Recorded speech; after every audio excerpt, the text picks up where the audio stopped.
Welcome to What's Up in Real Estate, an important program for you and your family, covering the people, places, trends, and issues in real estate within the South Bay Area.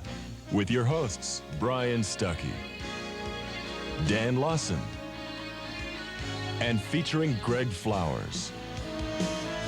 Now, here's Brian Stuckey.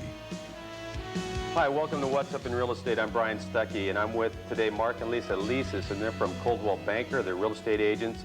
They were a husband-wife team. We're going to talk about the dynamics that they have as a husband-wife team.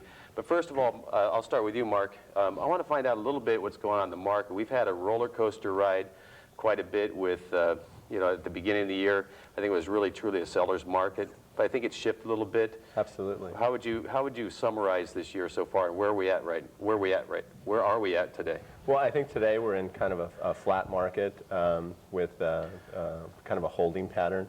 There's been an increase in single-family home inventory from the low in December of '97, maybe about 1,700 to right now probably over 4,500, just single-family homes, not including the condominiums. And so that's had a tremendous effect on the market, obviously, in February, March, and April.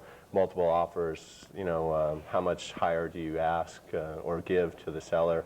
Where now you're in kind of a flat market, a little bit more negotiating going on, getting people into houses, getting realtors to show your listings, those types of things. Mm-hmm. So it's a little bit different. So it's considered more or less a flat market at this time, do you think, Lisa? I would say so. Yeah, mm-hmm. Definitely. I want to ask you, I know that in the seller's market, I know we're going to find out more about the dynamics, but I know that you tend to work a lot with the buyers and Mark with sellers. But what was that like when you're going through that, when you've got buyers that you're working with and there's not a lot of inventory as we saw at the beginning of the year?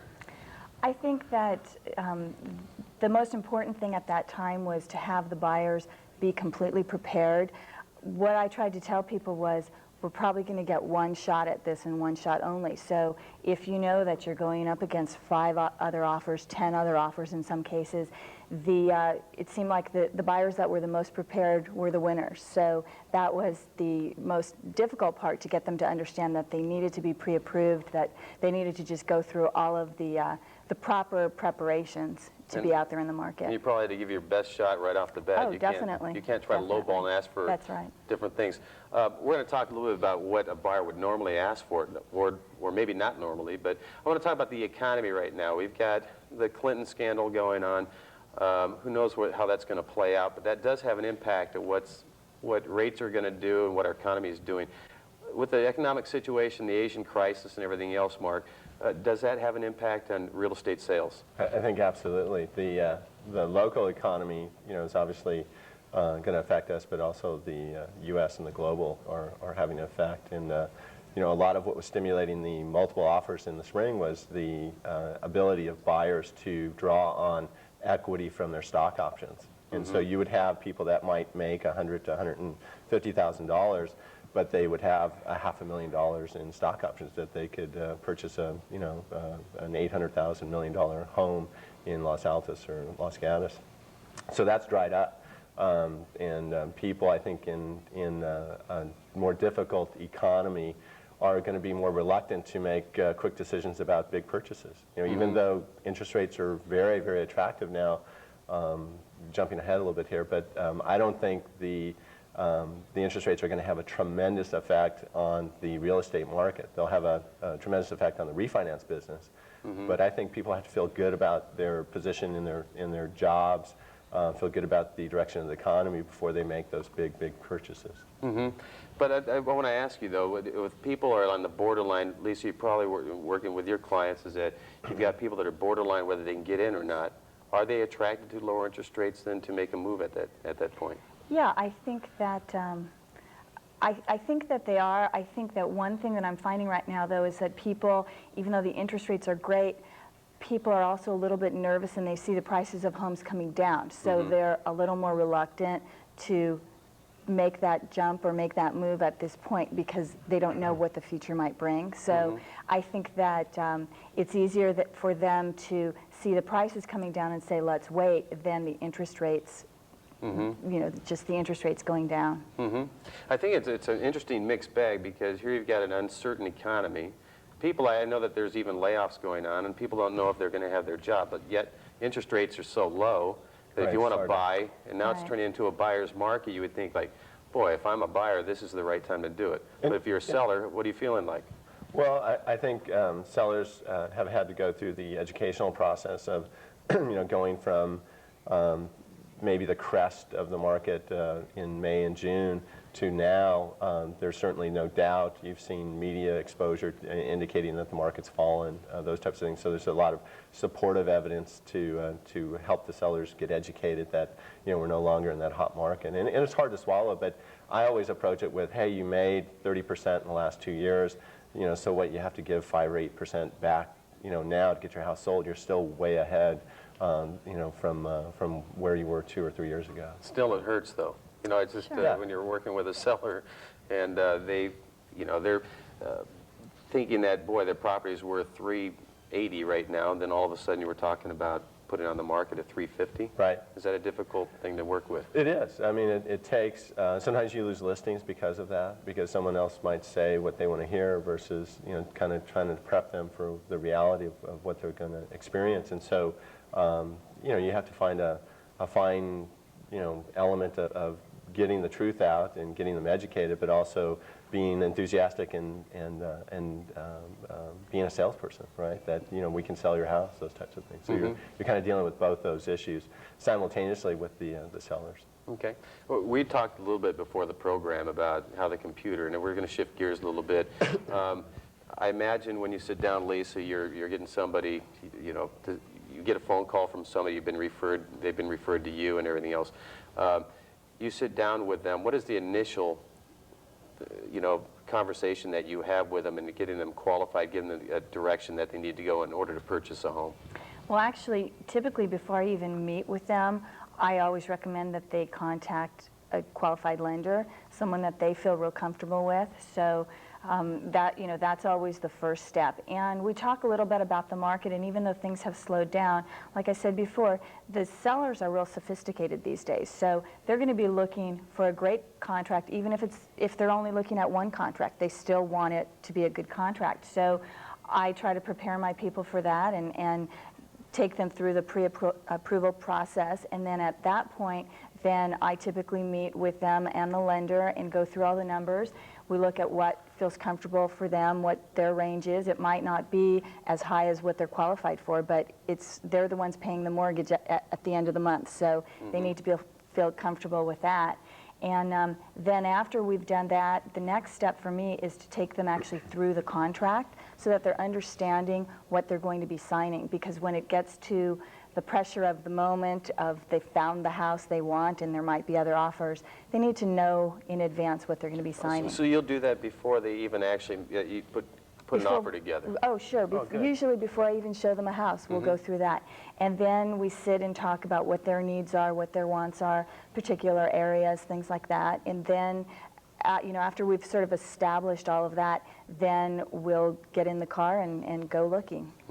Now, I've mentioned the computer. I know we're going to open up a whole can of worms here, as we were talking before, but would you sit down then at the computer and come up with all sorts of different homes that maybe that they're looking for? Typically not in front of them, but at the time that we would meet. And sometimes I do that in two ways, depending on what the client's needs are. Sometimes they're happy to say, please fax us over a list, and we'll drive by the homes and we'll tell you which ones we want to go in. That's fine. If not, if they want to see everything that's out there, I try to just go by what their needs are and base it that way. Okay. We're going to be taking a break in a moment here, but I do want to make a couple of small announcements. I had a friend call me. They saw us in Los Gatos, which we also appear on, and there's going to be a mask party in San Jose, and it's benefiting the Santa Cruz AIDS Research Foundation. I want you to give me a call if you have any questions, if you'd like to participate and attend this. It'll be on Friday, I believe, October 17th. Give me a call at 559-1700, extension 135, if you'd like information on that. It's a great benefit. It seems like the whole world's affected by AIDS, and it'd be a good thing to participate in. The other thing, too, is that we've got a website, and that's firstnet.com. If you want to get a hold of us through that, please do so. And when we come back, we'll continue our conversation with Mark and Lisa. There are many ways to surprise your mom. Show her you care. But if you get involved with drugs, you'll give your mom the surprise of her life. Federal laws for any drug involvement are tough. You'll end up in prison without parole. And your mom will feel the pain forever. Think about it now, or you'll have a long, long time to think about all you've lost. When I grow up, I want to be a track star. No one ever says, I want to be a junkie when I grow up. I want to be a ballerina. Yet thousands of kids let getting high make a mess of their lives. I want to be a nurse. Don't let drugs get in the way of your dreams.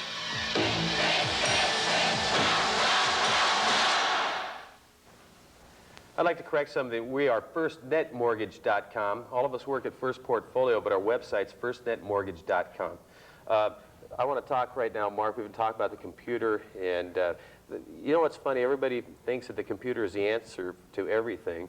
Then there's another side that says it dehumanizes things. I want to talk about the human side of real estate. Okay. I know personally that they have e-loan and a number of different things, but e-loan can't tell people when to, and other electronic loan originations can't tell you what the market's doing and when to lock in the proper time. On your side of the spectrum, I believe you need to have a human element. What are the pros and cons of the computer age here? Big question. It's a big one. It's a long one. I think the pros of the computer are obvious: the speed, the instant information accessibility. I have a laptop. You know, I bring it to the office. Our office is unique. We have an intra-office network that I can pull in metro scans, which are public records for particular properties, different multiple listing services. So it's all very quick. Information is great. I can then email that information to prospective clients, which is great. We're saving, you know, paper, as we mentioned earlier, saving some trees. The trees. Yeah. They got to love us in Oregon. That's right. But I think that the downside is, and not necessarily the downside, but I think the side that often gets overlooked by my coworkers in the real estate industry, and I think the public at large, is that, you know, our service isn't just driving people around and showing homes or just putting a for sale sign out in front of a house. I mean, we are doing a lot more than that. We're counseling. You know, we're directing, we're helping people to understand the contracts and the dynamics of the different offers. The offers that come in can range from an all-cash deal, you know, which is obviously very simple, and close escrow in 20 days, and it can be very complex, to having a couple of contingencies. Other people have to sell homes before they actually get to purchase this one. And so you're helping them to understand all of these dynamics and make better decisions as to what, you know, what makes more sense, because there's always a plus and a minus. You know, terms and price are basically what you're always negotiating. So as you look at those, you're trying to evaluate what the needs of the different parties are. Mm-hmm.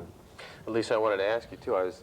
When you're sitting down at the computer, these days they actually have pictures of, you know, of the properties and everything. Now, is that something, if somebody says they want to, they mentioned they want a breakfast nook, they want a side spot maybe for have an RV or something like that, that eliminates the number of houses that you have. And just so people know, and this is for the first-time home buyer, for example, could you kind of go into a little bit what you're plugging in and what you're finding for them in the computer?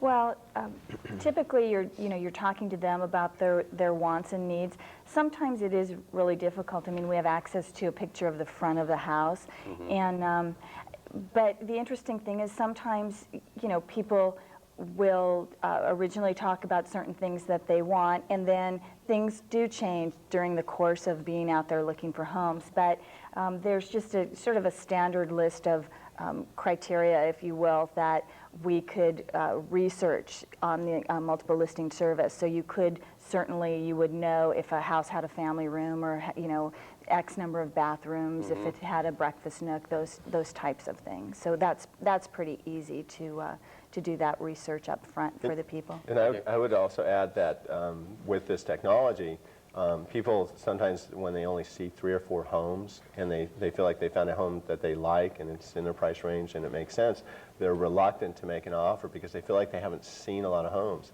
And Lisa and I will quite often remind them that we've eliminated a bunch of homes just through the computer, that they don't have to see 50 homes because you know, they don't have 4 bedrooms or they don't have the breakfast nook, you know, so we can just focus on the homes that meet the basic criteria, so you're already dealing with the cream of the crop. And that, sometimes that's hard for buyers to comprehend. Yeah, not to offend buyers, but what was even more difficult, everybody that goes through a home buying or even a home selling situation, usually there's a little bit of stress involved in it. Yeah, just a lot of it. But I think sometimes we're spoiled. It's getting easier and easier, like you're eliminating the properties that they wouldn't be interested in and want to be negotiating in anyway. Is that correct? Yeah, absolutely. Yeah.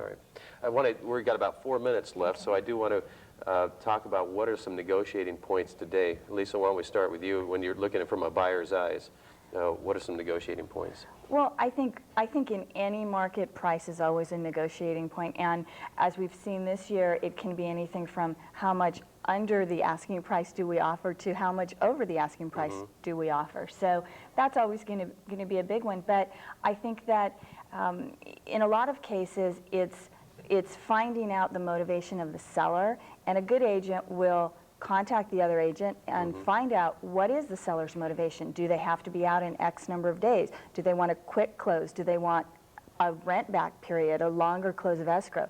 Those are the types of things that can take an otherwise apples to apples offer and put it in your favor. Okay. Do you think you can ask for non-recurring closing costs in today's market? We're not seeing that Quite as yet. much, Okay. especially in the market where the offers were coming in so much over asking price. Then you're typically looking at even going higher, so then you get into a problem potentially with appraisals. So we're not seeing that quite as much. Sounds like more even market right now. And then Mark, with you too as well, sellers, do you have to be creative in a market like right now? Yeah, to a certain extent. I mean, you have to, well, I'd like to address what Lisa said, because I think you are starting to see a little bit more non-recurring closing costs, those types of negotiating items in this flat market, so we'll duke it out. but in terms... This isn't Crossfire. But I think from the seller's perspective, you know, the education process, because real estate is volatile, it's always changing, and unfortunately the information is always historical. And so you're always trying to give them a sense as to what's presently occurring. And sometimes you don't have data to back that up. Because I knew the market was changing in May and June. I had nothing to offer in terms of tangible evidence to support that. So I got a lot of, you know, weird looks, like, you know, money grabbing, gold digging realtor kind of looks, you know. And sure enough, 6 weeks later, San Jose Mercury comes out with an article saying the market's changing. So that's hard. And from a creative standpoint, you know, you look at what your needs are. Are you getting showings? If you're getting showings, then it's probably just price. If you're not getting showings, then you got to get people in there, and that's where I've offered a couple of listings where we added a bonus to the commission to get realtors to show it. That you know, in my opinion, they were overlooking it. So this was something to get them excited, so that they could get their clients excited. So those are kind of the things that you try to think of. Okay. I was going to ask you about the dynamics of working together. I'm sure there's other husband and wife teams out there or considering it. So I won't get into that right now. I'd like to ask you guys to come on some other time. Maybe we'll talk more about that. Sure. But I do want to ask you real quick. We're still together. What's that? Well, that kind of speaks a little bit. No, I know that you guys work real well. Hopefully, it's not a situation if you've got to use the phone to call each other. You want to keep it so business-like. I've got a offer I want to make you. Do you actually do that? Some people probably would. I mean, if she's bringing an offer on a listing of mine? You don't actually get on the phone and call each other. You can probably talk about it over dinner. We'll talk about that next time. So I want to thank Mark and Lisa Elices from Coldwell Banker for joining us today. We'd like to have you guys come back sometime. Right. Thank I want to encourage you to go ahead and utilize our website, firstnetmortgage.com. And when we come back, Greg Flowers and Dan Lawson will be with you. Bye-bye. This is who I am. I am rich. I am poor. I am a girl. I am a boy. I am from the city. I am from the country. I know exactly what I want to do. Who I want to be. I have no idea. What I want to do. Who I want to be. No matter who you are or where you're from, the United States Air Force may be the place for you to learn, to grow, and to be successful in life. I have potential. My future is unlimited. I am somebody. If you have diabetes, there are a world of reasons to get a dilated eye exam. Because diabetic eye disease doesn't have to take away your sight.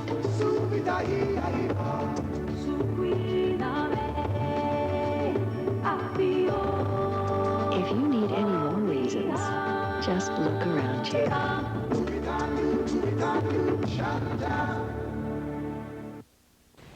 Welcome back to What's Up in Real Estate. I Lied. I'm here along with Greg Flowers and Dan Lawson. Nice to have you guys. I want to talk a little bit about what they had mentioned, you know, some of the things that we discussed with Mark and Lisa. And one is at the economy. We've mentioned President Clinton and the situation going through. What can we forecast, you know, in this situation? Let's say that they started serious impeachment proceedings. What impact does that have on us in the mortgage side? Well, I think what happens to the economic markets is that it's unsettling because they don't know what the impact is going to have. So if something's a big question with the bond market, with the stock market, they tend to err on the side of caution and they try to maneuver themselves to protect themselves in a worst case scenario. And oftentimes that worst case scenario protection doesn't always work out best for the consumer. And then again, sometimes it does. You know, with the flight to quality, Greg and I have talked about this on our economic programs. The flight to quality is when foreign dollars or foreign income or currency comes into U.S. dollars and bonds because the U.S. still is a safe haven for investment. Now, if we start having presidential problems, it makes kind of a crack in the crust of the security they're used to feeling. So what impact's that going to have? Some say it won't have much. Others say it's going to have an impact. Well, anything that's going to be showing as a crack in the structure that we have here is going to be a negative. A lot of people are running to the U.S. bond as a safe haven against other currencies that are devaluing and stocks that are currently devaluing as well.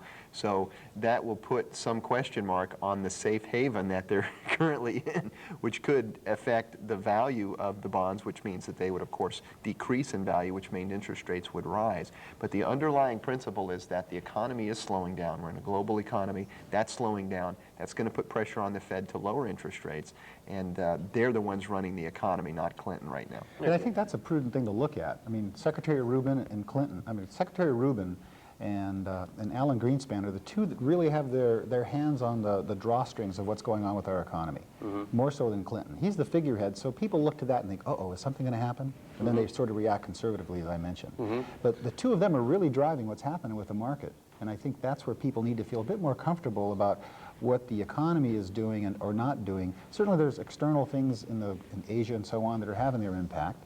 And as we've talked about in previous shows, it is. And if anybody has been thought of maybe they've been involved with a layoff at their company, certainly things aren't that good in many areas, but in most areas it's still very, very strong. We still have a very good economy, and I think what we want to avoid is a prophecy that's kind of self-fulfilling. We think, oh yeah, it's a horrible time. Oh, don't buy a house, don't do this, don't buy a car. Pretty soon, people get laid off, they won't be able to buy anything, and then it's a spiral downward. I read that one time somewhere. Yeah, probably all of us in school, in college. So.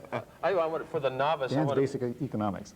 For the novice, I want to make sure that you understand that the reason why economic news is so important is that in a sluggish economy, and especially the world, because so we're attached with the Asian markets and so on and so forth, is that the reason why they would drop interest rates is to create more disposable income through people refinancing or borrowing money.